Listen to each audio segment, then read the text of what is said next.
maka sembahyangnya merupakan kewajiban yang kedua oleh syahadah. Oleh mengucap 2 kalimat syahadat, kewajiban yang kedua sembahyang. Dan sembahyang han gugur, han gadah kewajiban kecuali dengan gadah akai. Bupungo le baru ana wajib le sembahyang.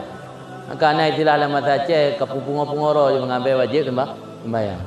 Mio lain hana yang gugur sembahyang. Oh hai dadang je tadu, hai dadu je tai. Malah lun pernah lun baca alam tabur kitab yang ditulis oleh ulama Yaman. Inan gepi ingat katanya waktu saat di rumah sakit han gebi tinggal sembahyang. Letat orangnya kurang perhatian urang tanya urang Islam. Waktu sakitnya hana sembahyang li. Alasan kata untuk waktu pulih. Nya nak pulih, nya mati bakri. Malah menganggap remeh dengan meninggalkan sembahyang secara sembarangan yang termasuk tanda su'ul khatimah. Jadi untuk menghindari su'ul khatimah, baik sagai-sagai tertinggal sembahyang walau dalam keadaan sakit.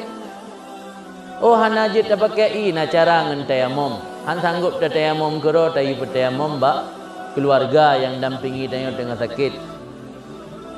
Oh hana sanggup tak tayamum, kadang sakit tanya kata mubat ke dia Singapura.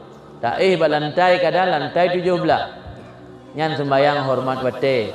Hana pakai hana pakai tanah. Sembahyang hormat wate. Tak azam lah mati mio pulih dengan tak ulang ke lagi.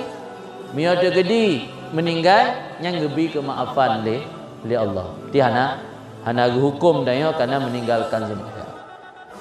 Jadi sembahyangnya urang tinggal sembahyang termasuk tanda su'ul khatimah. Kalau Imam Sayuti napa dumbo tanda-tanda orang su'ul khatimah antara lain durhaka dengan orang si, alian minum khamar, alian termasuk tahawun bis salah. Tahawun bis salah menganggap remeh sembahyang. Di sembahyang yang kata dupu wajib tak tinggal, nada pubut dengan alasan bacut sakit. Dia orangnya dengan dalam momen kitanya peringati Isra Mi'raj, mali kitanya kalen sembahyang kitanya selamanya puka kata termasuk sembahyang yang mendapatkan balasan yang Allah janjikan, di mana orang yang sembahyang yang betul-betul jaga hak sembahyang nya yang itamong dalam sembahyang inna salata tanha anil fasya wal munkar.